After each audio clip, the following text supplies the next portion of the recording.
Salam damai sejahtera untuk Bapak, Ibu, dan Saudara dimanapun berada. Hari ini kembali kita belajar dari Katekismus Heidelberg. Sebelum kita melanjutkannya, mari terlebih dahulu kita berdoa kepada Allah kita.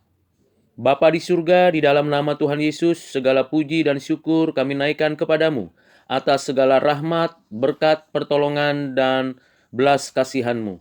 Hari ini kembali kami mau belajar dari Katekismus Heidelberg untuk memperkaya dan memperlengkapi kami sebagai umat-Mu. Ya Tuhan, kiranya Roh Kudus memberikan kepada kami hikmat dan pencerahan. Terima kasih ya Bapa, hanya dalam nama-Mu Tuhan Yesus kami berdoa dan mengucap syukur. Amin. Bapak, Ibu, Saudara yang kekasih di dalam Kristus, pelajaran yang kita akan renungkan dari Katekismus Heidelberg pertanyaan ke-35 dan pertanyaan yang ke-36. Demikian pertanyaan yang ke-35. Apakah artinya bahwa Yesus dikandung dari Roh Kudus, lahir dari anak darah Maria? Jawabannya bahwa anak Allah yang kekal, yang adalah dan tetap adalah Allah yang sejati dan kekal, mengenakan pada dirinya sendiri natur manusiawi dari daging dan darah Maria oleh karya Roh Kudus, sehingga ia bisa menjadi keturunan Daud yang sejati, serupa dengan saudara-saudaranya di dalam segala hal, kecuali dosa. Pertanyaan yang ke-36 ialah, manfaat apakah yang kamu terima dari pengandungan dan kelahiran yang kudus dari Kristus? Jawabannya, bahwa Kristus adalah pengantara kita, dan dengan ketidakbersalahan dan kekudusannya yang sempurna, menutupi di dalam pandangan Allah dosaku, di dalam mana aku dikandung dan dilahirkan. Bapak, Ibu, Saudara yang kekasih di dalam Kristus, setelah kita mendengar pertanyaan dan jawabannya, mari kita merenungkan hal yang penting berkaitan dengan pengajaran hari ini. Yang pertama ialah kita belajar memahami dan mengerti dengan kekuatan dari Roh Kudus, Roh hikmat dan pewahyuan, agar kita menyadari dan meyakini dengan sungguh-sungguh bahwa Yesus Kristus, Tuhan, penebus dan juru selamat kita, ialah anak Allah yang tunggal, yang inkarnasi, pribadi yang kekal, yang setara dengan Bapa dan Roh Kudus. Di dalam ketetapan keselamatan dan penebusan, di dalam kekekalan, ia ditetapkan sebagai penebus, juru selamat, yang menyelamatkan umat pilihannya. Dengan ketetapan itu, ia melaksanakan dengan melakukan inkarnasi. Dan pelaksanaan inkarnasi, yaitu menambahkan pada pribadi Yesus Kristus natur kemanusiaan, yang punya tubuh, punya daging, dan tentunya hidup seperti manusia. Dikandung oleh Roh Kudus di dalam rahim Maria yang bertunangan, tetapi tidak pernah melakukan hubungan seks sebagai suami istri seperti layaknya orang yang sudah menikah di hadapan Tuhan. Sungguh kita membaca Alkitab dan meyakini bahwa apa yang dituliskan dan diajarkan di dalam Alkitab, bahwa Yesus Kristus anak Allah yang tunggal mendapatkan natur kemanusiaan untuk satu tujuan, mau menyerahkan dirinya dan nantinya mati di atas kayu salib untuk menebus dosa umatnya. Dan kita bersyukur kepada Tuhan bahwa seluruh pengertian dan pengajaran yang ada di dalam 4 Injil dan dilanjutkan dalam pengajaran para rasul sesungguhnya sudah dinubuatkan di dalam perjanjian lama, terlebih khusus dalam Kejadian 3 ayat yang ke-15. Dan kita memang tidak mungkin memiliki pengertian yang benar dan tepat jikalau kita tidak merujuk sepenuhnya kepada apa yang diajarkan oleh Alkitab.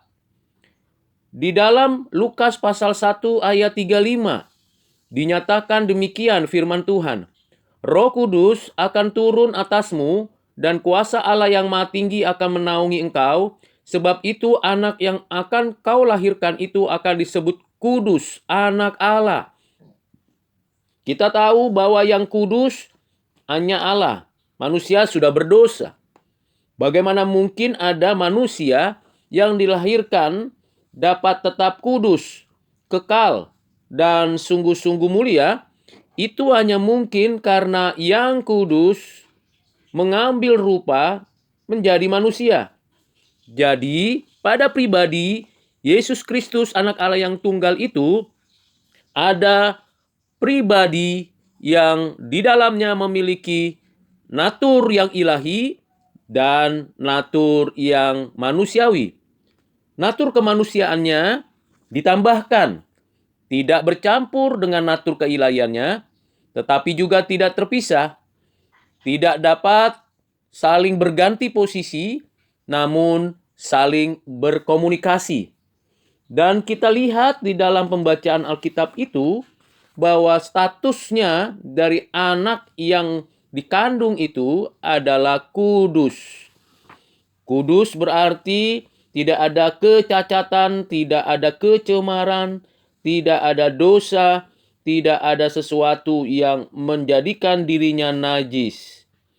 Di dalam ayat-ayat dalam Alkitab ditunjukkan memang seperti yang tertulis dalam Matius pasal 22 ayat 42 yang menegaskan bahwa Yesus secara kemanusiaan adalah anak Daud.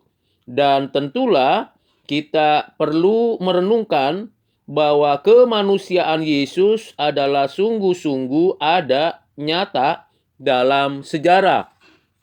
Secara historis, memang Yesus Kristus hadir di tengah-tengah orang Israel, di mana dia dilahirkan di Betlehem, dibesarkan di Nazaret, dan melayani selama 3,5 tahun. Dalam catatan-catatan sejarah baik oleh orang Romawi maupun para sejarawan, tertulis memang nyata bahwa Yesus ada dan hadir dalam sejarah. Dari mulai dia dilahirkan, disunat, pergi ke Mesir, dibesarkan di Nazaret, mengikuti waktu di mana 12 tahun dia ke Bait Allah, sampai semua pelaksanaan persiapan pelayanannya dituliskan dengan utuh dalam 4 Injil, Matius, Markus, Lukas, dan Yohanes. Kita sungguh bersyukur mendapatkan manfaatnya tentunya dari apa yang sudah diajarkan di dalam Alkitab. Yaitu kita memiliki wakil sebagai manusia yang sempurna. Adam yang kedua, yang sama dengan kita tetapi tidak berdosa. Ia mewakili kita di hadapan Allah dan sekaligus saat yang sama ia mewakili Allah untuk kita boleh ditebus. Dengan fakta dan kebenaran ini kita sungguh menyadari dan sungguh bersyukur bahwa Yesus Kristus adalah pengantara kita. Satu-satunya. Tidak ada manusia yang menjadi pengantara antara manusia dengan Allah, dan hanya ada yang memungkinkan itu, yaitu manusia yang sempurna. Yesuslah manusia yang sempurna. Dari rahim Maria sampai kematiannya dia tidak berdosa. Dan dia menanggung dosa kita untuk menggantikan kita, menjadikan kita orang-orang yang mengalami pengampunan dan penebusan serta dibenarkan oleh Allah. Sungguh kita bersyukur untuk segala kebaikan Tuhan. Dan memang sangat sulit dimengerti dan sangat tidak mudah dipahami, yaitu inkarnasi. Allah menjadi manusia, yang kekal menjadi terbatas. Ini tidak menggambarkan bahwa kealahannya atau keilahiannya hilang. Tidak lagi ada, tidak demikian. Keilahiannya, kealahannya pada diri Yesus Kristus tidak berubah, cukup pada dirinya, kekal, satu kesatuan dengan Bapa dan Roh Kudus, dan tentunya sempurna mutlak. Dan pada saat yang sama, pribadinya memiliki natur kemanusiaan yang terbatas, yang bertubuh, berdarah, sehingga dengan keadaannya sebagai manusia ini, ia mati di atas kayu salib. Namun dalam keadaan yang demikian pula, ia mengalami secara pribadi penderitaan dan kesusahan daripada kehidupan manusia. Nah, dari sini kita sungguh bersyukur bagaimana Tuhan yang kita sembah pernah mengalami sendiri kehidupan yang susah, yang sulit, yang sukar, yang menderita di bumi yang berdosa ini.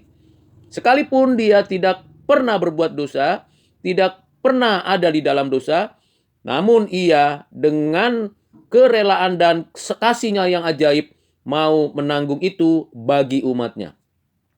Karena itu Bapak Ibu Saudara yang kekasih di dalam Kristus, hanya mereka yang diberikan anugerah oleh Allah, yang diberikan pencerahan, hikmat, dan pewahyuan oleh Roh Kudus, yang dapat memahami inkarnasi Kristus di dalam hatinya dan menerapkan kehidupan yang inkarnasional di dalam kehidupan sehari-hari. Meneladani Yesus yang rela untuk menderita bagi sesama. Kiranya renungan pengajaran hari ini dapat memperlengkapi Bapak, Ibu, dan Saudara mengenal Yesus Kristus, Tuhan, Juru Selamat, dan Penebus kita. Mari kita berdoa.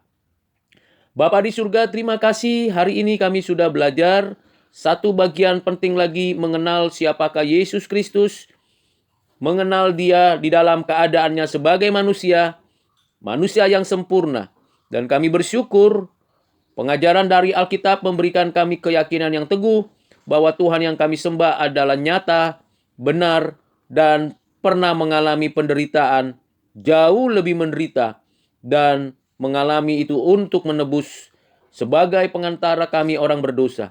Ya Bapa, terima kasih untuk pengorbanan anak-Mu, untuk belas kasihan-Mu, dan karya Roh Kudus-Mu untuk kami.